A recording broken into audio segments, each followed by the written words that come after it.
some different personnel in there, and they do, as you grow throughout the season, doing some different things. You got a little bit more tape on them, obviously, now than we did going into a lot more tape than going into the first game with, had to look at some Bear stuff and some different things there. But yeah, they look different, not only personnel wise, but also some, as you looked at them going into the first game, there was a lot of unknown. Nick, there's been a few reports about Jalen over the past week. My question's not about the substance of the report, but what do you think about the fact that there are seemingly people in the building talking about Jalen through the media in a negative way? Yeah, again, when there's not a name on it, I don't put a lot of credence into that. And, obviously, it's not good for me to read anything. I got to prepare to do my job, right? And if I'm thinking about other things, and so now when Bob preps me for it, I don't necessarily believe everything that's being written. I just don't. I've been around long enough to know that, so I don't give it a lot of credence when there's not a name. And again, just don't fall into the trap of believing everything you see or read. Defensively, specifically with the Cowboys, because of your history with Matt, but they have changed personnel pretty significantly, injury-wise, getting Quinnen, all that. That part of it, because they've been successful offensively, but they're getting better defensively. Is that a bigger concern for you coming into the week? I think you always go into a game. This is the NFL. Any team you play, you better be being ready. And the Cowboys always have our attention. They've been a good team for a long time and have a lot of respect there. So, yeah, this is obviously our next game, so our biggest game of the year, and a lot of respect for this team, the moves that they've made to to help their team out. I have a lot of respect for that, and then the players that they have over there, the coaches that they have. I think Coach Schotty does a really good job. Just watching him from afar, got a lot of respect for him and the coaching staff that they have over there and the players that they have on that team. You haven't had to plan extensively for Lane being out in a couple seasons. How much does it holistically alter game planning, protection planning, and how you guys go about doing it? Yeah, I feel obviously Lane's one of the best players in the NFL, so it makes you do a couple different things here and there. We have a lot. With that being said, I have a lot of faith in the guys. With Fred, we've had a lot of guys play. Through the length of the seasons that we've had the past 4 years. We need all hands on deck. So we've had a lot of guys play. So a lot of experience doing that. Not just with Lane, but with every position. So you'll miss Lane, no doubt, if he's unable to go. But not have a lot of faith in the guys that we have, and obviously faith in the process that we have to get ourselves ready with different players. As a follow-up to that, in the role meeting before the year, how did you envision Fred Johnson's role? And given the nature of that position, did you see a day where he likely would have to step in to start? Yeah, I think that when you do talk about that, you look at past experiences and you show Fred playing really well against against Cincinnati last year or whatever the game may be, and you say, hey, you're the next guy in or whatever it may be, and I can't remember exactly how it went down, but imagine it was something like that, and be ready for when your number's called, and you just never know when that's going to be, and that's every backup. Every guy's one snap away from going in, and so like I said, I have a lot of faith in him. There's a reason why we were putting him in to play in those big packages, because we have a lot of faith in him, and for what we were trying to do, we felt like he was one of our best 11 to do what we were trying to do on those particular plays. So obviously the faith is high there, and he's earned that. Nick, what have you thought of Kevin's performance as a play caller? And how do you review that performance like week in and week out? Yeah, you always go through, like I go through everything, situation. One way I look at it is situationally. I'm gonna look at that of how we kind of handled things situationally. How did we play 2-minute? How did we play 4-minute? How did we play backed up? How did we? It's kind of one of the third down.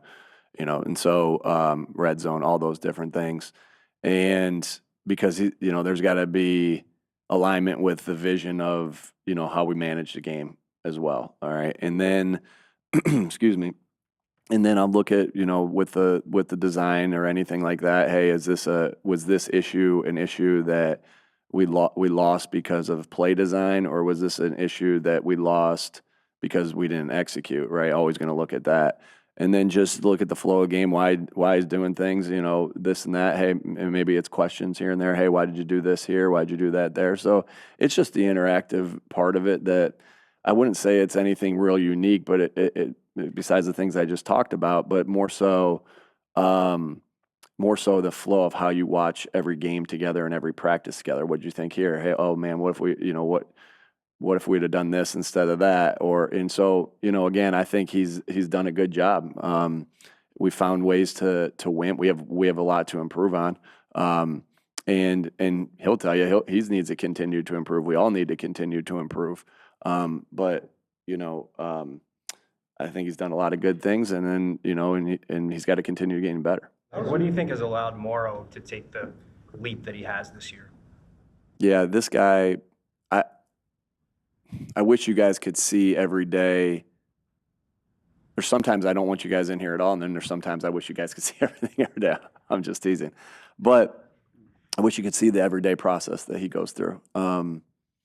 Man, it's not a surprise to me that, and it may be a surprise to everybody else, or I don't know. I don't know what the thought process is there, but it's not, when I see a guy work the way he works on a daily basis, consistently, over and over and over again, and you guys get to see how hard he plays in the game. I mean, his motor is constantly running, and he can't turn that off. Like he does that in everything that he does. He does that with how he leads his teammates. He does that with how he practices. He does that with how he walks through. He does that with how he meets. And it's like a guy like that who loves football, who's ultra tough, who gives everything he has every moment.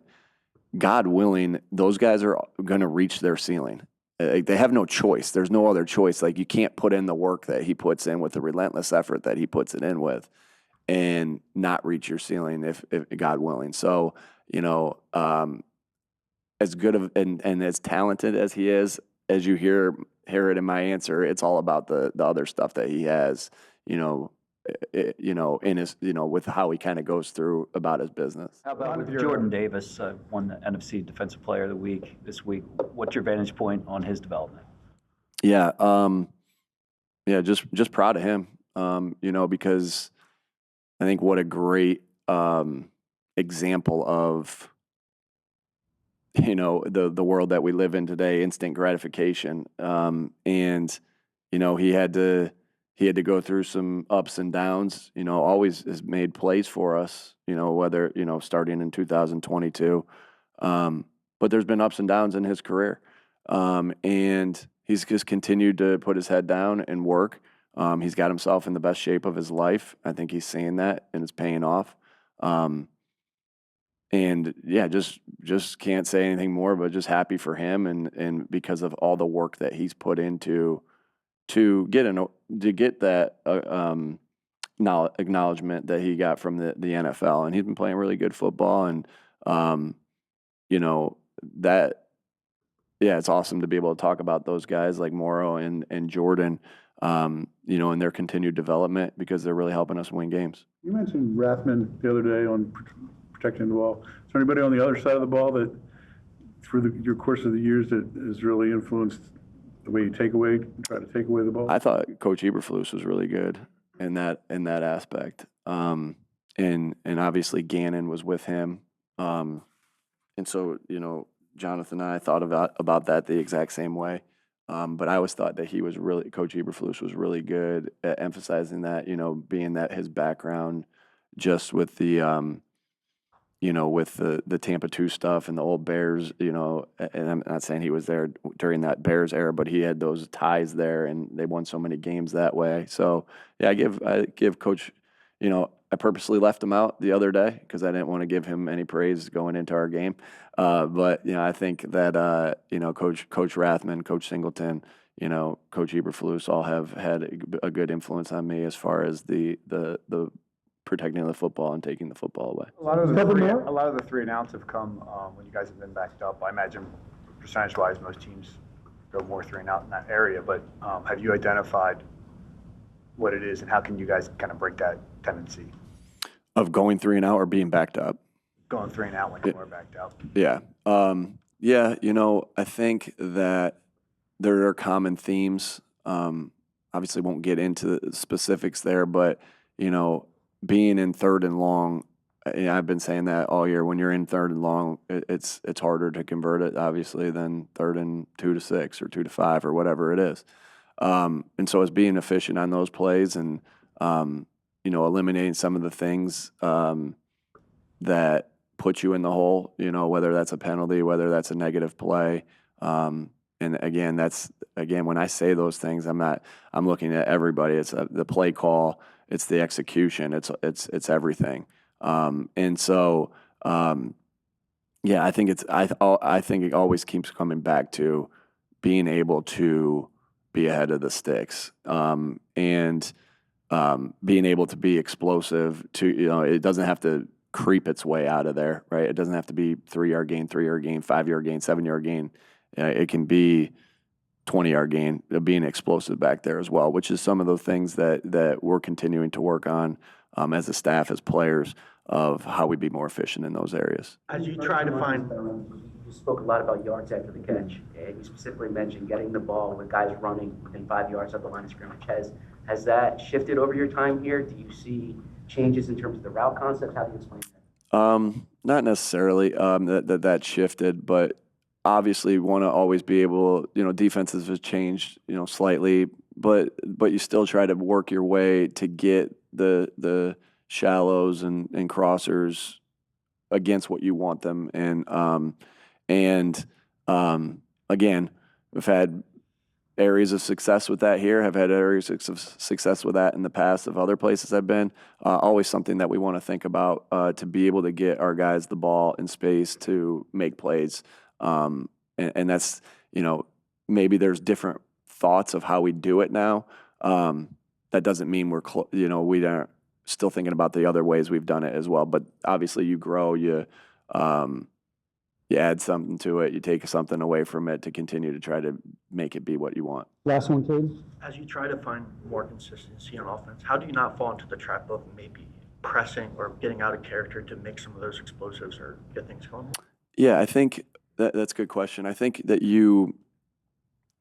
when you're in the midst of a game or when you're in the midst of preparing for a game, it's so important that you stick to your process. Like, I always compare it to these guys, like a free throw, when everything is noisy around you and everything's going crazy, and the magnitude of the situation, whether you've had a lot of success or whether you've had a couple games, because 2 games before that have a lot of success, 2 games after that haven't been as good.